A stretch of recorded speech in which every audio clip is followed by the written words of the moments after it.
రుచి అనరామై మరచి. ఇవాళ మన లంచ్ బాక్స్ రెసిపీలో బెంది క్యాష్యూ గ్రేవీ. ఇది ఎలా చేయాలి అంటే, ఆయిల్ పెట్టండి.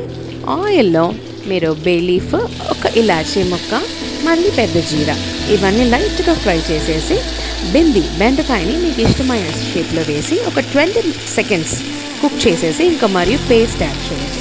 పేస్ట్లో ఏమేమి ఉండాలంటే ఉల్లిపాయలు, తెల్ల ఉల్లిపాయలు, టమాటో ముక్కలు, అల్లం మరియు పచ్చిమిరపకాయ, గరం మసాలా పొడి, ధనియా పౌడర్ అండ్ ఇంగువ ఇవన్నీ మిక్స్ చేసేసి పేస్ట్గా వేసి ఆయిల్ బయటికి వచ్చేదాకా ఒకసారి కుక్ చేసి పైన కసూరి మేతి వేసి ఒక బ్లాబ్ ఆఫ్ బటర్ వేసి దించేసేయండి. ఇంకా నెక్స్ట్ సాఫ్ట్ అయిన చపాతీ చేసుకోండి. ఒక ముందు వెనక 2 సైడ్ కాల్చి తీసేస్తే మీకు ఒక మంచి సాఫ్ట్ చపాతీ దొరుకుతుంది. మంచి సాఫ్ట్ చపాతీ అంటే దానికి ఒక రెసిపీ ఉండాలి కదా. నెక్స్ట్ వీడియోలో అప్లోడ్ చేస్తాం.